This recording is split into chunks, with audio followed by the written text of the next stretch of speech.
আপনারা এই ব্যাপারে একমত আছেন কিনা? করবেন তো ইনশাআল্লাহ? বয়কটে ঠিকই লাভ, মনে রাখেন। আজকে ইহুদিদের এত শক্তি ছিল না, 100 বছর পিছনে আসেন, খাবার মতো অবস্থা ছিল না।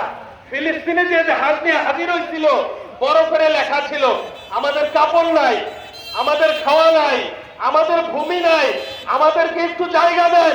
আজকে তাদের ব্যবসা, তাদের বাণিজ্য সারা দুনিয়াতে ছড়ানোর কারণে যে বোম ব্লাস্টিং হয়, টাকা লাগে তো ভাই, যে ফায়ারিং হয়, যে সৈনিক নিয়ে যায়, টাকা লাগে তো। একটু আগে এক ভাই আমাকে একটা অফিসার মানুষ খবর দিল, কালকে রাতে মিডিয়াতে প্রচার করছে ইন্ডিয়া ইসরায়েলকে সৈন্যও দিতেছে, অস্ত্রও দিতেছে, এবং একমত পোষণ করছে মুসলিম নিধনে আমাদের শান্তি লাগে।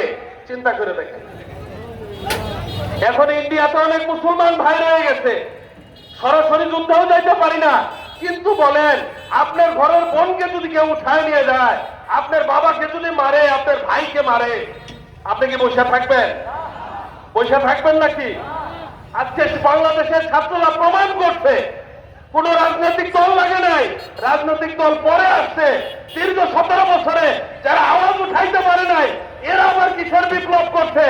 রাস্তার পরে থাকা মানুষ, সাধারণ জনগণ, আম ছাত্র, এরা প্রমাণ করছে যত বড় ক্ষমতায় হোক, মাঠে নামলে এটাকে ফেলা দেওয়া সম্ভব। এই থানামুড়া মোটর সাইকেল নিয়ে 10 মিনিট দাঁড়ানো দেয় না, একটা বাস আইসা দাঁড়াইলে বলে আগে যান আগে যান।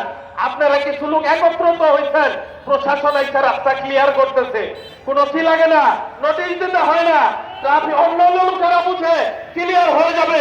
আমরা যদি জিহাদের জন্য যে যে অবস্থায় আছি মাঠে নামতে পারি, প্রত্যেকটা শহরকে ব্লক করে দেয়, সরকারি অফিস আদালত ব্লক করে দেয়, সরকার বাধ্য হবে ওই দেশের সরকারকে দায়ীকে চাপ দেওয়ার জন্য। ঠিক কি ঠিক না?